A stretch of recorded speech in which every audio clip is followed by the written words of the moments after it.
It was a hunt through a jungle of city streets, with danger waiting at every intersection, until halfway through when the hunters became the hunted, and death brought an end to the game. From the pen of Raymond Chandler, outstanding author of crime fiction, comes his most famous character as CBS presents The Adventures of Philip Marlowe.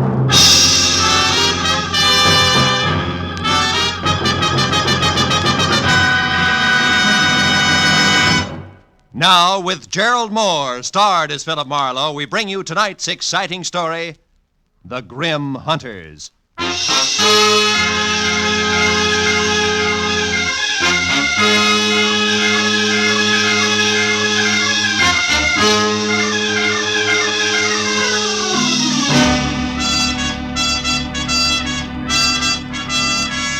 morning paper had headlined prices rising. My bank statement in the afternoon mail had warned balance falling, and I had wasted the evening on behalf of a client who ran out on me when I tried to collect. All of which added up to the end of the day and me unhappy in my office at 10 p.m., with one hand on my checkbook and the other one raised in almost solemn oath. I, Philip Marlowe, private detective and too often public servant, hereby resolve to one way or another jockey my budget into something close to equilibrium. And from this day Hello, Marlowe speaking. My name is Helen Palmer, Marlowe. I need your help badly. Yeah, but look, I'm up at 8700 Magnolia Terrace in the Hollywood Hills. Now, please, drop whatever you're doing and... No!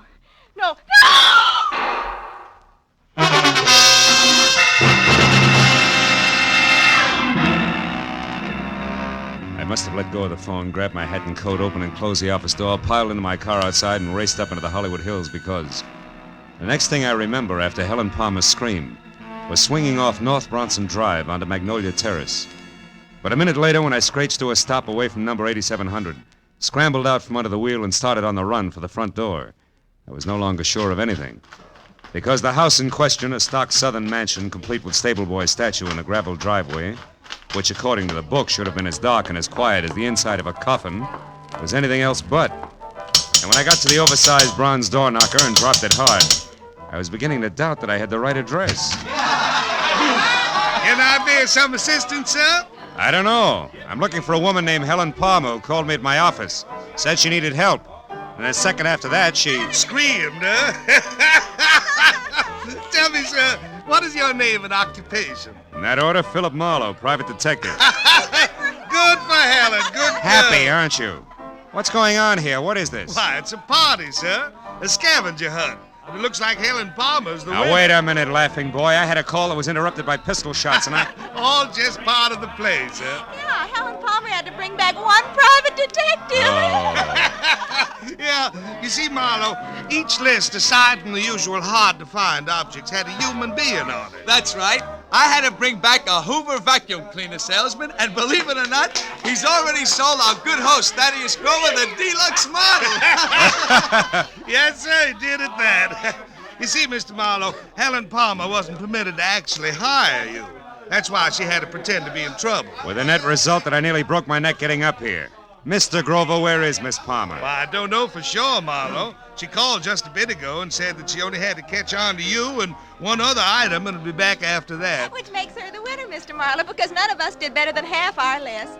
Oh, by the by, you don't happen to have the breech lock of a 57mm anti-tank gun with you. At the moment, no. Nor do I have time for scavenger hunters. Not even when they most cordially invite you in with the finest serving of party-style Southern fried chicken imaginable? Come on, Mr. Marlowe. No, I'm sorry. Oh, come on. Well, Come on. It's delicious chicken. Well, okay, the chicken did it. The inside of Thaddeus Grover's house was also a stock southern mansion from a giant cut glass punch bowl. Belonged to my mother, sir, First Lady of Atlanta, Georgia, sir, to a wide and winding colonial staircase. It left you expecting the descent of Scarlett O'Hara at any moment.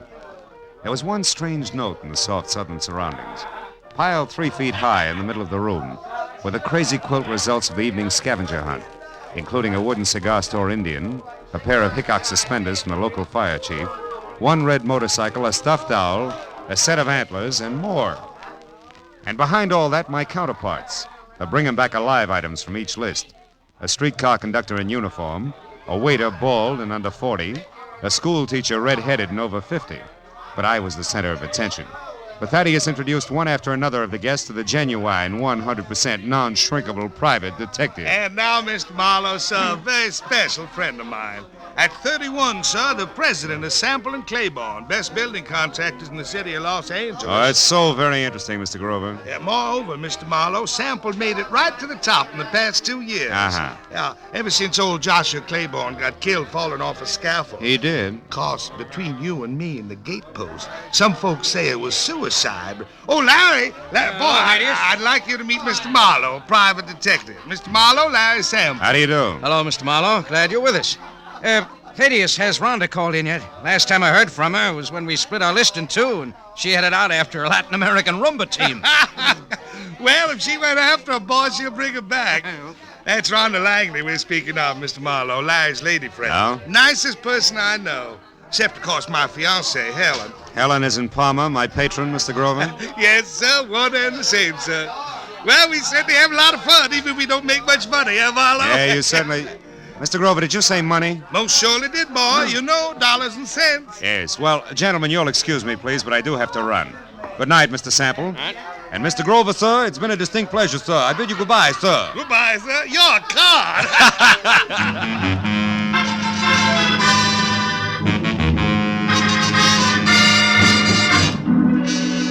When I got back to my office, which I had left lights on and unlocked, my telephone was ringing. At this late hour, gullible me took faint hope that it could be a client who might still save the day. When I picked up the receiver... Marlowe? I let go of that straw fast. Marlowe? It was Detective Lieutenant Ibarra. Marlowe, do you know a girl named Helen Palmer? Hey, Ibarra, don't tell me there's a pair of somewhat flat feet on the ladies' scavenger hunt list. Very funny, Phil. How do you know her? No, not beyond a panic telephone call that ended in a make-believe scream and a couple of pistol shots, all designed to bring me running to a party at 8700 Magnolia Terrace. Mm-hmm. Well, that ad's all right, because the only items not checked off a list are a night watchman's badge and one detective private, which must be you, since your name is circled in the classified directory here in this phone booth. You're in what phone booth? Where are you, Ibarra? At a closed filling station on Van Ness off Hollywood Boulevard. Yeah, but wait a minute. Why is the girl's list there with you? Because it's clenched in her right hand, Phil, and she's folded up on the floor of this booth, dead. Oh, no. 2 bullet holes in her back. Oh, yeah, but Ibarra, her call was a gag. The shots weren't. Anyhow, it looks like a stick-up since the lady's purse is gone and a wino we picked up. A wino we picked up saw what he calls a curly-headed guy with short legs do it and run. Also, the wino says that the murderer had been hanging around for a couple of hours like he was looking for a well-to-do prospect. Yeah, I know, but it's still kind of strange. Me getting that call, I mean. Well, I'll drop around to headquarters tomorrow morning, Lieutenant, if you need any statement from me. I think you'd better make that tonight, Phil. At the 8700 address. I'm sending Mooney up there now. Oh, but wait a minute, Ibarra. You don't need me, and I do need business. If you think I'm going to get it by... Phil. Huh? Phil, let's say that I'd appreciate it if you'd show for a few minutes. Okay? No.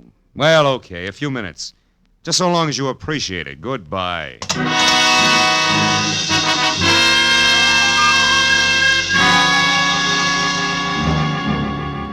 Driving back to Magnolia Terrace, I used Detective Lieutenant Ibarra as an oversized whipping boy for the day's disappointments.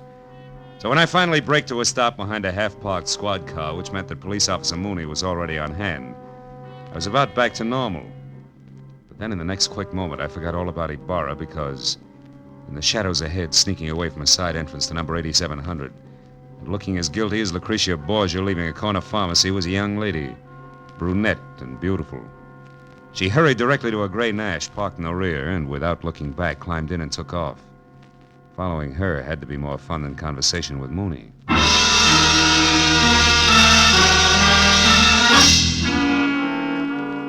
10 minutes later, the lady came to a stop in front of a dark, politely landscaped cottage on North Ogden Drive. In another 2, she was inside and the light was on.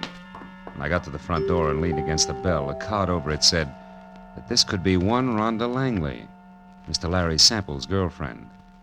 But that same card also gave another name, Helen Palmer, the lady dead in the phone booth. I rang again.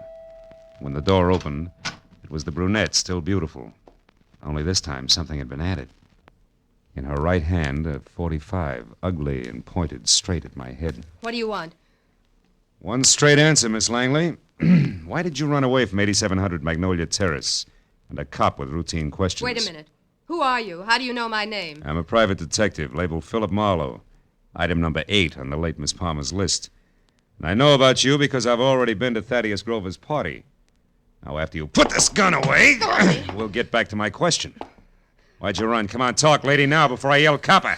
Well, all right. Come in. Thanks.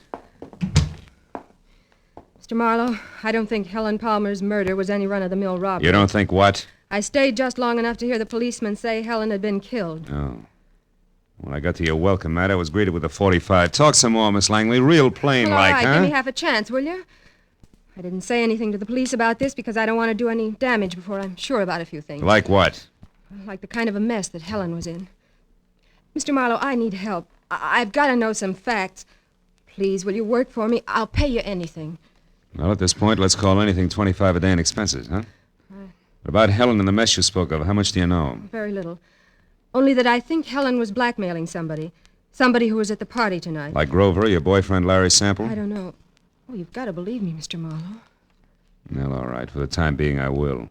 Now, first of all, how'd you latch onto this blackmail? Well, yesterday morning, I accidentally overheard Helen talking to someone on the telephone. She spoke of a payoff that was to be made at Thaddeus's party. I don't know who she was talking to, but she warned the person not to try anything rash. As in murder? She didn't say. But she did say that she'd already airmailed a letter to her lawyers in San Francisco that would protect her from any harm. Then she laughed about the scheduled scavenger hunt and hung up. Mm-hmm. You said nothing to her about this, huh? Well, no, I was afraid All right, the letter to San Francisco. Did you see her mail it? Well, I mailed it myself earlier in the day, along with one of my own. Mm-hmm. I didn't think about it until after her call, when she pointedly asked me if I'd remembered to mail a letter. My letter, that is, which she knew that I'd written to an aunt I have in Passaic, New Jersey. Well? Well, that's the whole story. If you want me, I'll be over at Thaddeus's place. Thaddeus? Yes, he was in love with Helen. Yeah. Maybe she was returning that love with blackmail. What do you think, Rhonda? I don't know. The thinking is now your job, Mr. Marlowe. When I left Rhonda Langley and started back to my car as a bona fide private detective with client, I wasn't sure whether or not I was happy about the whole thing. A second later, at the sight of a man in the dark ahead, half crouched behind a tree, I quit deliberating the point and got ready for trouble because, from what I could see, the gentleman in hiding had both the curly hair and very short legs that Ibarra had mentioned as a sign of Helen Palmer's killer. I kept walking straight until I was abreast the tree, and then I pivoted sharply, took one step toward him, and swung! Come on, brother. Why, you dirty... You haven't got the time. They believe me. Enough, fella. Enough. Will you leave me alone? Sure, I will after you start talking. Now, get up. Okay, don't hit me again. I'll talk. I'll tell you everything. Hey, look there. No, don't! Oh, that lousy note.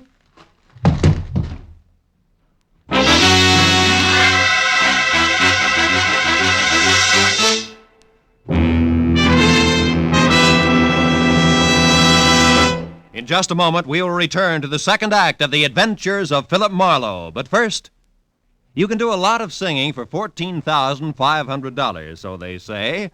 And tonight, some CBS listener may be able to speak with authority on the subject because $14,500 is what's waiting for whoever can solve the mystery behind the new Phantom Voice on CBS's great Saturday night quiz game, Sing It Again. Listeners from coast to coast will be quizzed by telephone about the new Phantom's identity. And they'll also be given a chance to win one of the other famous prizes for solving the riddle songs which feature Sing It Again's hour of Saturday night fun. Here's Sing It Again on most of these same CBS network stations tonight and every Saturday night. Now, with our star, Gerlad Mohr, we return to the second act of Philip Marlowe and tonight's story, The Grim Hunters.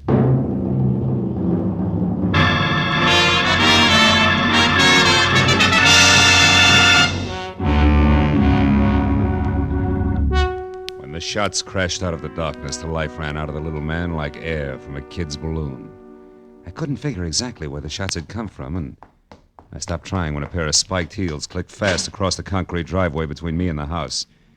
Then a motor started, and a second later a car roared by with Rhonda Langley at the wheel. I yelled at her to stop as she went by, and ran out in the street after her and yelled again at the retreating car. But she ignored me. When another car came around the curve behind me, I tried to flag it down, but the driver didn't even slow up. So I just stood there while the two cars twisted out of sight down the winding street, leaving nothing but silence and a lot of unanswered questions hanging in midair. I walked back to the corpse, went over it carefully. But there was no identification, nothing but a gun to indicate how he fitted into the screwy mosaic of murder, scavenging, and blackmail. I went inside to call Ibarra, and 5 minutes of tracers, relays, and busy signals went by before I finally got through to him with my news about Helen Palmer's killer. What? Where are you, Marlowe? In a house on Ogden Drive, 4310 North. Was shared by Helen Palmer and my new client, Rhonda Langley. Uh-huh. Did she kill my suspect, Marlowe? It could be. She left here in a big hurry. Another thing, Ibarra, there's more behind this business than robbery. Like what? Like blackmail. Maybe so. We just found the Palmer's girl handbag in a trash can. Nothing left but a lipstick and 2 letters. Incidentally, one is addressed to your client, Rhonda Langley. That figures. They shared the house, so Helen happened to pick up the day's mail. What's the other letter? It was one returned for insufficient postage. They forgot that airmail is 6 cents these days. Oh, return. Wait a minute. Is that letter addressed to a law firm in San Francisco? No, it's addressed to Sophie Kilberty. Sophie Kill who? Kilberty of Passaic, New Jersey. Why? Well, Ibarra, listen. Helen was blackmailing somebody, and she covered herself by mailing a letter to her lawyers in San Francisco. Mm-hmm. If that letter was returned for insufficient postage and the blackmail victim knew it, he'd have no qualms about killing her, right? Sure, but the letters were in Helen's purse. Oh. Don't you think she'd have known her protection was gone? Phil, I'm going to put out a pickup call on your client. And you get on down here so we can go over this mess one step at a time. Where's here? Still at the gas station on Van Ness off Hollywood Boulevard. Okay, Ibarra. How long are you going to be there? Just until Thaddeus Grover shows up to identify the body and give me some answers personally about that scavenger hunt he threw tonight. What about this curly-headed corpse I've got here? Have you gone over him? Yeah. Nothing but a gun, some small bills on him. Then he'll keep. I'll expect you in a few minutes. Okay. So long, Ibarra. When I put down the phone, I was convinced that a big switch was due any minute because finding those letters in Helen Palmer's purse made a lot of sense in one direction and not a bit in another. I could have made more heads and tails by flipping a ball bearing than I got out of the facts Ibarra had given me. Just then, the shadow of a man slid up the walk. I heard a pair of feet mount the stairs, 2 at a time. It was the Wonder Boy executive I'd met at the party. Better hold it right there, Sample. What? Marlowe. Why the gun? So the same thing won't happen to me that happened to the dead little guy outside? Another murder? Marlowe, where's Rhonda? Is she all right? She left here as fast as an 8-cylinder motor wide open could move just after it happened. Then it was Rhonda I saw. On my way over here, a speeding car almost crowded me off the road. It looked like Rhonda's, but I wasn't sure. And Marlowe, she was being chased by another car, a fast one. Chased, are you sure? Yes. The first car missed me by inches when it swung around a curve. I don't know yet how she made it. Then a second car came along and passed the curve, but it stopped, backed up, and then took the same road Rhonda had taken. You think she got away? I don't know. Well, come on outside, Sample. I want you to take a look at this. By the way, how long have you known Rhonda? About a year. Mm-hmm. She's a brilliant girl, Marlowe. Came out from the East, and I gave her a job as my secretary. She's more than that now, huh? I'm in love with her, if that's what you mean. Yeah. Oh, here it is. Well, Marlowe, I know this man. That's Nate Murdoch. He used to be a foreman with our firm. He left and went back to Atlanta right after Claiborne's death. Atlanta? Isn't your host Thaddeus Grover from Atlanta? Why, yes, he is. Oh, brother. When did you see Grover last? Well, the police asked him to go and identify Helen's body.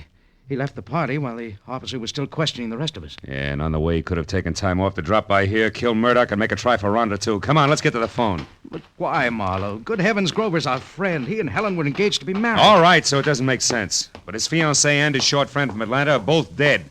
And Rhonda's burning the tires off a car to keep out of reach. Those are the facts. Will make sense later. I'll call Grover's place and hurry up. Yes. That's where she intended to go when she left here, to console him, no less. Scavenger hunt my Aunt Minnie. Hello? Hello, is Mr. Grover there? No? Well, has Miss Langley arrived yet? Oh, it's the maid, Marlowe. Mm-hmm. Rhonda had... What's that? She's coming up the walk now? Hold the line a minute, please. She just got there, Marlowe. What'll I tell her? Tell her to leave again. Tell her... No. Where do you live? 4406 Ardmore. All right. Tell her I said for her to wait outside in the back of the house until you can get over there to pick her up. Take her to your place, and I'll pin Grover down. Right. Where are you going now? See Lieutenant Ibarra, and I can get there faster than I can call him on the phone. Good luck, Sample.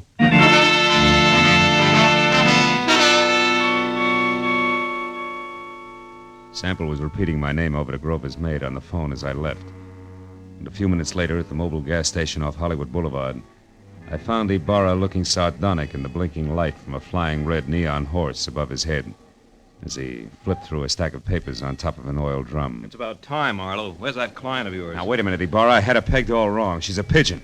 Has Thaddeus Grover been here yet? Just left. He's quite a character, that guy. You didn't let him get away alone? Yes, he was... What do you mean, get away? Ibarra, there's a big connection between Thaddeus Grover and Murdoch, the guy who killed Helen. Now, Grover might have hired him for the job, and now he's trying to get Rhonda. Now, Marlowe, how does that figure? It doesn't, but so help me, Ibarra, that's the way it is. Well, Grover was heading for his friend Larry Sample's house when he left. Happened to know where Sample... Holy smoke, that's exactly where I told Sample to take the girl. 4406 Ardmore. Well, that's great, Marlowe. They'll all be together in one place. I'll pick up the whole crew and right now. You're going to pick up the pieces, you mean? You think there'll be a showdown? Any minute, Ibarra, it can't miss. Okay, so we'll take some firepower along. Amigola, Gray, let's go. Come on, Phil. Well, look, Ibarra, maybe Sample hasn't gotten home with Rhonda yet. I'll go up to Grover's and try to head them off, okay? Okay, Marlowe. But if you get them before I do, bring them in, and no alibis. I'll see you.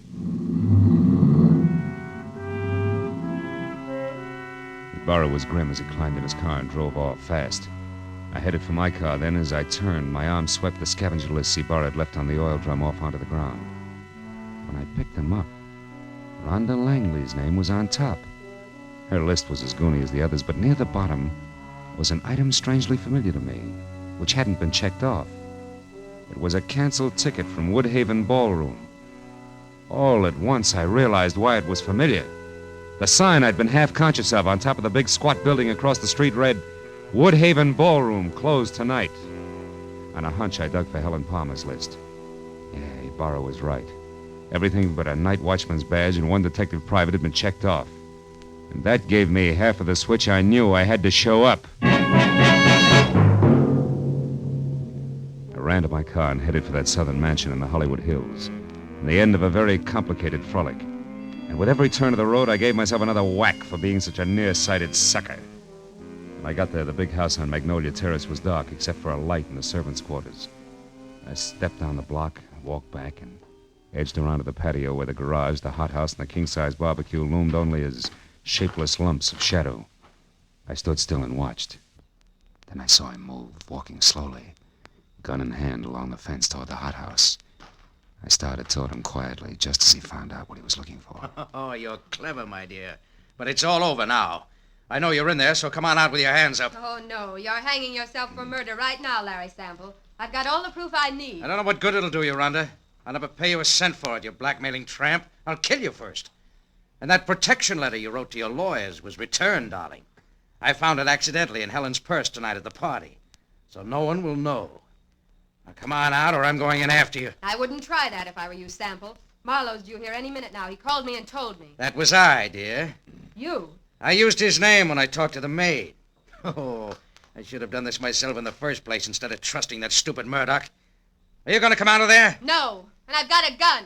You can't see me, and I know it. But your white dress makes a perfect target, you little fool. Drop it, Sample. Now let's have that gun. Marlowe, I'm so glad you got here. No, he's not dead. Oh. And he won't be from bullets. Give me your gun, too, huh? Come on. All right. I was too scared to use it anyway. Thanks. Now sit down and shut up. We're going to wait for Lieutenant Ibarra, then you're both going to the pokey. What? But... Listen, you, I don't go for blackmailers, male or female. Even the cute one's a ugly lady. Very ugly. No, Phil, wait. You've got to understand something. 2 years ago, Larry Sample killed his partner, Joshua Claiborne. I knew it, but I couldn't prove it. So I pretended I could and blackmailed him. Don't you see, if he paid off or tried to kill me, that would be proof of his guilt. And he did, Marlowe. Mm-hmm. Why should you pull a stunt like that? I'm a divorcee, Marlowe. Langley is only my married name. Okay, so what? My maiden name was Claiborne. Claiborne? I'm Josh Claiborne's daughter. Oh. And I can prove that. Is that reason enough? Well, why didn't you level with me instead of labeling Helen a blackmailer? Oh, Helen was already dead. And I needed your help desperately. I thought I had to lie to get it. Okay? Yeah. Okay, baby.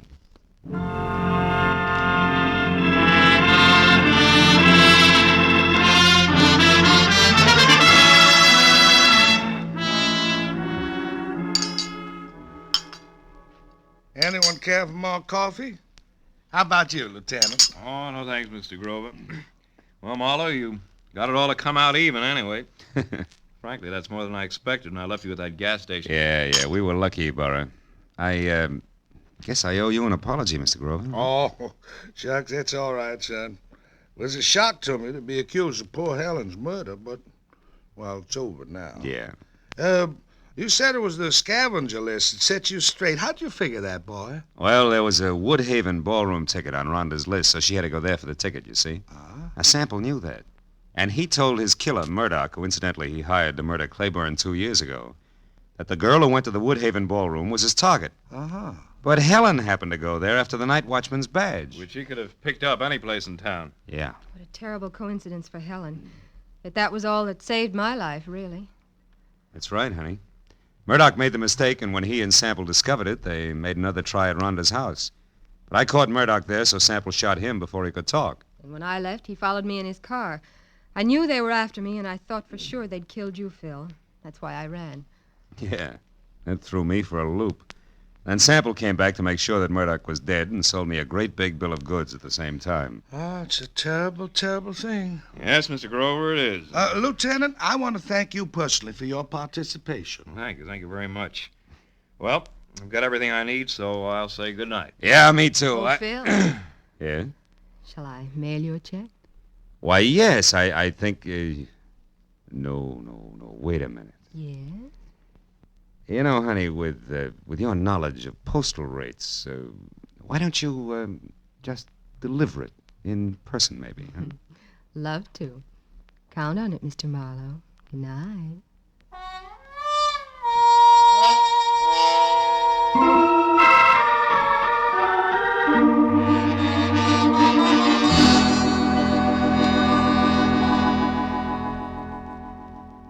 I drove down from the Hollywood Hills with a check warming my wallet and the echo of a soft invitation warming my imagination.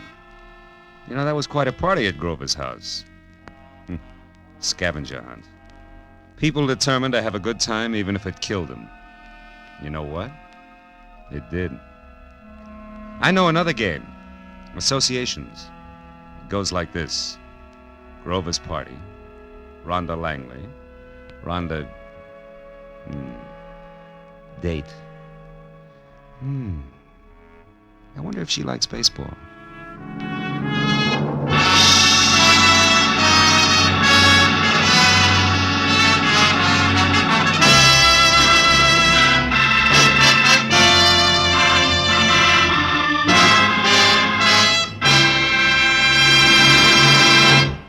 The Adventures of Philip Marlowe, created by Raymond Chandler, star Gerlad Mohr, and are produced and directed by Norman MacDonald.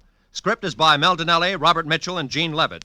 Featured in the cast were Ellen Reed, Mary Shipp, Jack Moyles, Richard Benedict, and Lorette Philbrandt. Lieutenant Detective Abar is played by Jeff Corey. The special music is by Richard Orant. Be sure and be with us again next week when Philip Marlowe says... They were born on the same hour on the same day of the same parents, and they were identical in beauty and talent. Only one was deadly, and the other was not. And I couldn't tell which was which until I found a green purse, a fresh corpse, and a pair of dancing hands.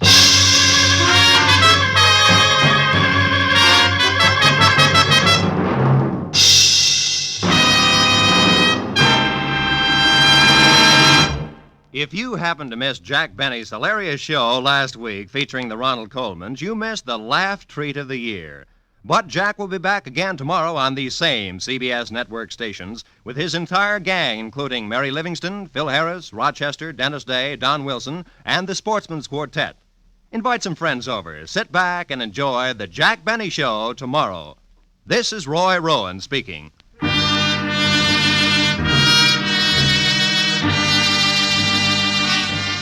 This is CBS, where 99 million people gather every week, the Columbia Broadcasting System.